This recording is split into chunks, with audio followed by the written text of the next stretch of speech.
Welcome back to another episode of 40 Facts About the 40K Universe. I am your host, Gershwin, and you are watching One Mind Syndicate. Today we continue talking about the Demons of Khorne as we get into the Skulltaker, or Uzul.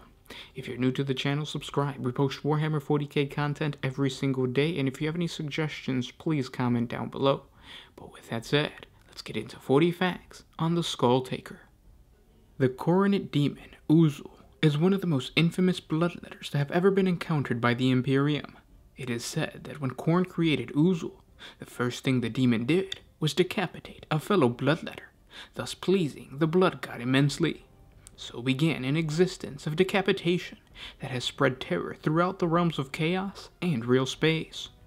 After his bloody awakening, Uzul wandered the realms of the warp and reality in search of the mightiest foes against which to test his martial skills. And mortal or not, all warriors fell to his blade.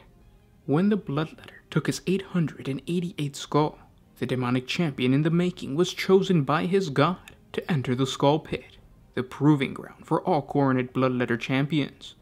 There, Uzul was not only unmatched, but he beheaded every one of his opponents without receiving so much as a scratch in return. In recognition of Uzul's achievement, Khorne not only anointed him as both a herald and his sacred executioner, but bestowed the singular title of Skulltaker. With this rank came warp energies that swelled his body, and as an extension of his form, his Hellblade also grew in power. Thus was formed the Slayer Sword, a formidable weapon capable of cutting through reinforced plasteel and destroying even the most monstrous of beasts with a single blow. In the midst of every battle, Skulltaker seeks out the mightiest foe on the battlefield so that he may slay them himself with his serrated Hellblade.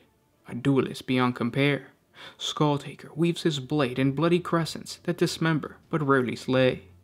Those who flee his confrontation are cut down without remorse, while those who stand their ground usually suffer the same fate, though at a slower and far more painful pace. Skulltaker likes to take his time with his foes, dismembering them limb from limb, yet not taking their life until the end to prolong its pleasure in the slaughter. Only when its opponent is a limbless horror upon the ground does it offer up death, grabbing their head, anointing the 8 words of sacrifice, while it uses warp flame to wreath the victim's head in hellfire, burning away flesh and muscle until only a bare, charred skull remains. With a savage twist, he tears free the naked trophy, snapping it from the spine and holding it aloft for all to see. Skulltaker then places it within the grisly sack it carries, which contains all other skulls it has liberated from their owners during the battle. He butchers his way towards his next victim and proceeds to enact the same ritual over and over again, until no foe worthy of his undivided attention remains. Since his ascension, the champion of Khorne has carved a bloody path through the millennia. Skulltaker fought alongside the demon Primarch Angron on the world of Armageddon, cutting down several Grey Knight brother captains in his infinite wrath. On Agrippina VI, the Skulltaker slew the Orc warlord Grimsnack Uruk in a titanic duel that lasted a solar day and a night, the combatants wading through the multitude of corpses that the warlord's once unstoppable horde thought could stand against the demons. In another instance, a full score of Eldari exarchs fell to his blade, even their skill and experience falling short of the heralds. Indeed, every race in the galaxy has had a fearful legend concerning the Skulltaker and his horrific exploits. When he eventually returns to the Brass Citadel within the realm of chaos, Skulltaker presents his trophies to his master. Most of them Khorne takes for himself. They are impaled upon brass spikes that adorn his keep. A few of them, those belonging to warriors that offered their killer a real challenge before they fell, Khorne begrudgingly allows the greatest of his sacred executioners to keep. Skulltaker weaves these into a horrific cloak of skulls he wears using bloody sinews taken from the bodies of other victims to set alongside his other great triumphs. Skulltaker often goes to war at the head of the cohort of blood, an assemblage of the greatest bloodletters selected from amongst the demonic legion's ranks. The herald's mere presence on the field of battle drives Khorne's lesser demons to impossible heights of frenzy, as the bloodletters regard him as the pinnacle of their kind, an exemplar of their bloodthirsty god's demands. Sometime during this reign of carnage, Skulltaker claimed a juggernaut demonic steed named Skulltaker as his mount, which has helped him carve a bloody path through thousands of worlds. Skulltaker was said to have been the toughest demonic mount in the Juggernaut stockade. The demon beast has killed more of his kin than any other before or since. He prowled the perimeters of the pens, regularly making bids for freedom. He once shattered the compound's wall, and would have escaped, were it not for a dozen heralds of Khorne who held him back.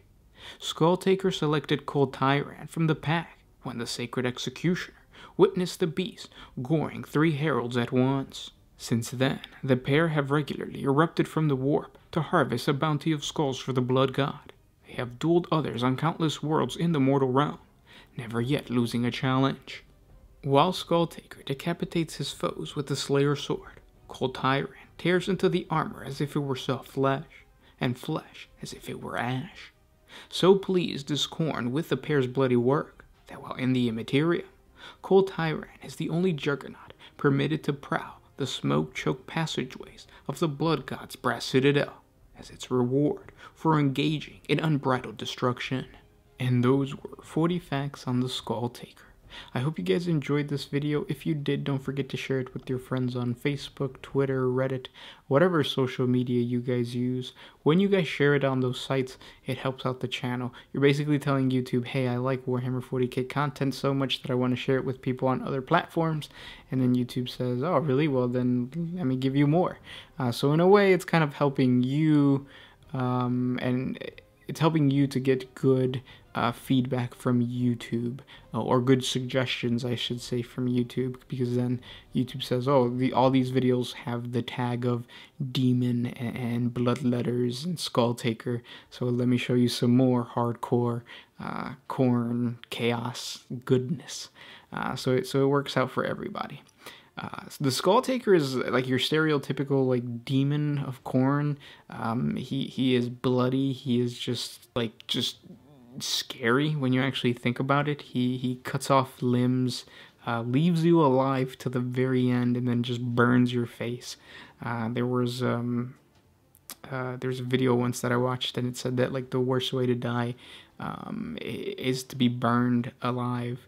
And that's basically what he's doing. This demon introduces a grim darkness that is beyond just like the typical grim darkness of 40k or any other game, tabletop game, and I love it. It's so metal, so badass. When you're actually playing a Skulltaker or a Bloodletter on the battlefield, take that time to like really like talk to your opponent, and like when you attack, don't just say like, okay, my Skulltaker is going to attack your Orc War Boss. Just narrate the fact that like my Skulltaker is going to decapitate your War Boss now. Instead of just rolling to see if you hit and to see if you wound, like just tell him like he's gonna go and cut the hand off of your your Space Marine or what have you. It'll add a cool element to the tabletop, and then it will remind you of the lore, because oftentimes when you're playing the tabletop, the lore is there, but it's not really up front, whereas that's really up to you as a player to say like, I'm going to decapitate your leader. It's badass, and it brings a cool element to the tabletop that I think most people don't really use, but I want to start doing more of now that I'm playing D&D like that, because that's what D&D is. It's just basically describing things, and that adds to the element of the fun. And I think as a 40k player, or as a D&D player coming back to 40k, like that's what I want to do. Like I want to let like the Sound Alchemist know that when my war boss attacks his rank or his Farsight, he's not just attacking and wounding. He's using his power claw to basically dismember the Farsight and crush the battle suit that he's in. Like Farsight inside is just seeing the catastrophe of his battle suit just malfunctioning and being torn to pieces. I think that's gonna be pretty badass once we actually start playing, and it's something that you should do too in your games. But enough of my rambling. If you guys enjoyed this video, don't forget to share it with your friends. If you have any other suggestions for other demons, comment down below. And I hope you guys are enjoying our content. If you are, jump on over to Patreon. A simple $1 a month helps us create more videos for you guys, and we will continue to feed more cool 40k lore videos to you with that support. If you can't support us on Patreon, we understand. Simply by liking, commenting, and sharing, it helps out the channel. Thanks for everything, guys, and I'll talk to you tomorrow. This was Gershwin with One Mind Syndicate signing out. Always